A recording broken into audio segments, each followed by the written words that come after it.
কি গো, রান্না বান্না কখন হবে? কত বেলা হয়ে গেল, কখন খাবো? আজকে সত্যি দেরি হয়ে গেছে, এটা মিথ্যে না, আমিও মানছি। তো দেখো কি কি রান্না করেছি। এই যে এখানে করেছি করলা ভাজা, সামনে আসো। এখানে করেছি কাঁকরোল ভাজা, এটা হচ্ছে শসা, আর এখানে ভাত। ও এটা এর মধ্যে কি? ওই কচু শাকটা একটু গরম করার জন্য ওর মধ্যে রেখেছি। আর এই যে করেছি আম দিয়ে ডাল, এই যে আম দিয়ে ডাল গরমে মানে ভালো লাগে। আর আজকের স্পেশাল মেনু সেটা হচ্ছে এর মধ্যে এই যে, আরে বাবাই দেখো, আমি তো ভাবছিলাম তেল কম, তেল তো ঠিকই কি আছে। গো, তেল দাও কেন? এত খাসি তেল মাংস তো দিই, এমনি তেল তো দিই, চর্বি সামনে গলে গেলে আনো, সামনে আনো। চর্বি গলে গেলে তো এমনি তেল তেল বেরোয়। এত বকা শিখেছে না আজকাল, আমি ঝোলটা ঢালছি ও দূরে গিয়ে দাঁড়িয়ে রয়েছে, এই জন্য রাগ ধরে যায়, বেশি বকে দিকে। এভাবে ঢালা যায়? তুমি মানে এইভাবে?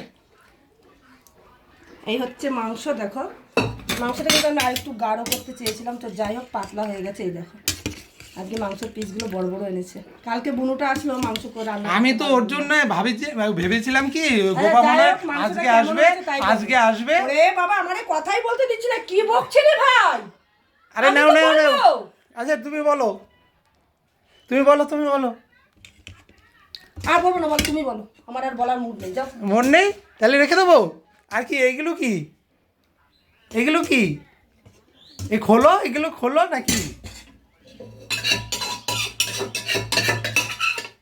কি বাবা, এত রেখে গেলে হবে না তো। কি গো, এই দেখো এখানে শশা কেটে রেখেছে, তোমরা তো দেখালো ফোন বন্ধ কর, ফোন বন্ধ কর, বন্ধ কর।